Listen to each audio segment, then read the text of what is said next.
Haleluya, haleluya, haleluya. Salam saudaraku.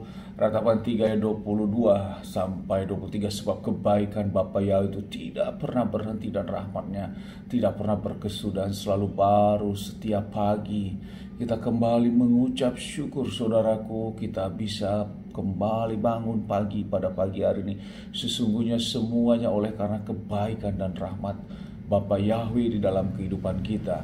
Renungan KPI Mayim Kaim pada hari Senin tanggal 1 Februari 2021 atau pada tanggal 19 Sefat 5781. Dalam kelanjutan pembacaan Torah dan renungan Torah kita diambil dari Keluaran atau Semot 18 ayat 24 sampai 25 yang berkata demikian saudaraku. Dan Musa mendengarkan suara ayah mertuanya itu dan dia melakukan semua yang telah dia katakan. Lalu Musa memilih pria-pria yang mampu dari seluruh Israel dan menjadikan mereka pemimpin umat itu. Pimpinan 1000 orang, pimpinan 100 orang, pimpinan 50 orang, dan pimpinan 10 orang. Saudaraku, ini adalah di mana saat mertuanya Mose menemui Mose dari tanah Median bersama istri dan kedua anaknya, dan Yetro mertuanya melihat pada saat bangsa Israel ini berhenti berkemah kegiatan hari lepas hari, dan dia melihat saudaraku setiap pagi setiap hari Mose duduk di dalam satu tempat dan mengadili seluruh Bani Israel, saudaraku, yang mengalami permasalahan yang berhubungan juga dengan Torahnya Bapa Yahweh. Dan ini dilakukan sendirian oleh Mose, saudaraku. Dan Yetro melihat, mertuanya melihat bahwa begitu banyaknya orang Israel yang menghadap saudaraku untuk memberikan suatu keputusan dan jalan keluar setiap permasalahan mereka. Dan Yetro sebagai mertuanya menemui Musa dan menasihati Musa, saudaraku, agar Musa jangan lakukan itu sendiri.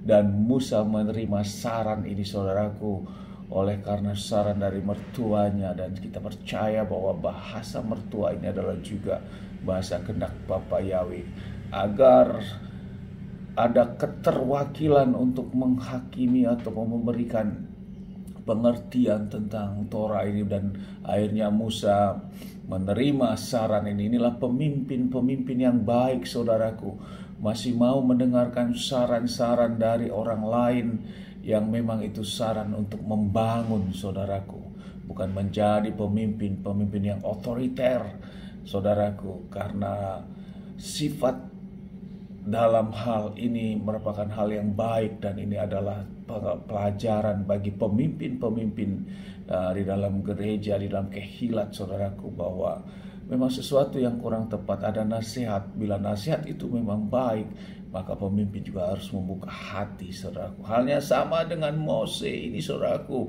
dengan kondisi seperti itu. Akhirnya dia memilih perwakilan yang akan mewakili untuk 1000 orang, untuk 100 orang, untuk 50 orang, dan untuk 10 orang.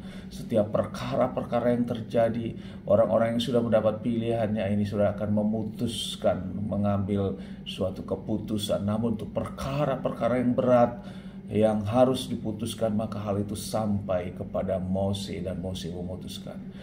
Apa yang dilakukan Mose, saudaraku? Semua permasalahan itu adalah diangkat dan dikembalikan, diberikan kepada Bapa Yahweh, saudaraku. Semua beban masalah itu. Inilah karakter sebagai pemimpin, saudaraku. Dan di KPI Mayim Kaim, saudaraku, hal ini juga sama.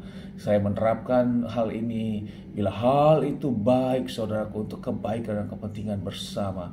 Namun keputusan memang kepada pemimpin tersebut, saudaraku. Dan semua masalah beban dari jemaat, fungsi dari wadah pemimpin atau gembala adalah mengangkat semua permasalahan itu kepada Bapa Yahweh. Biarlah Bapa Yahweh akan turun tangan juga untuk menjamah semua beban masalah-masalah. Namun sebagai jemaat juga jangan malu-malu, saudaraku, untuk memberikan hal permasalahan apapun. Karena sesungguhnya hal ini, saudaraku, adalah Torahnya Bapa Yahweh. setiap masalah, apa beban, apapun memang harus disampaikan kepada pemimpin di gereja. Dan pemimpin di Kehilat bukan berarti menghakimi. Dia akan menjaga bila itu memang rahasia dan akan dirahasiakan. Dan semuanya akan dibawa kepada Bapa Yahweh, saudaraku.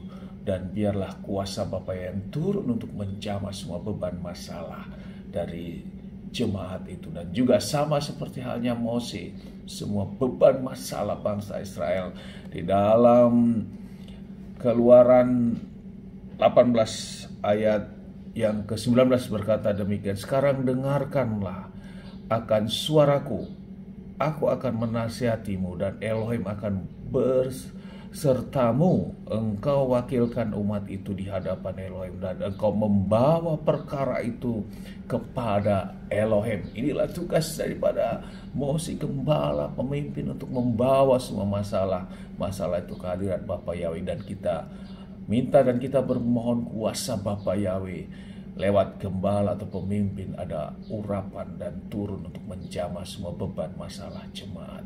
Amin, haleluya, sukses besar buat kita. Mari kita terus berjuang, saudaraku. Torahnya Bapa ya tidak usang, saudaraku. Torah itu tetap masih ada sampai saat ini karena Yesua datang. Yesua masih datang, bukan membatalkan Torah, namun menggenapi satu titik, satu iota pun tidak akan dibatalkan dari Torah ini, saudaraku. Dan ini akan tergenapi dan terjadi, saudaraku. Jadi firman Bapa Yahweh, jadi firman di Adonai Yesua HaMashiach. Amin, haleluya, sukses besar buat kita. Hari kita tetap maju dalam iman dan tetap berjuang dalam tidak membuka celah dalam hidup kita. Dari tempat ini saya berdoa, Bapa yang memberkati dan melindungi kita semua dimanapun kita berada. Bapa yang menyinari wajahnya kepada kita dan memberikan kita kasih karunia, saudaraku. Bapa Yahweh menghadapkan wajah yang memberikan kita damai sejahtera. Ada damai sejahtera di hati kita, saudaraku. Apapun yang kita kerjakan, apapun yang kita lakukan, apapun yang akan kita rencanakan hari ini kerjakan.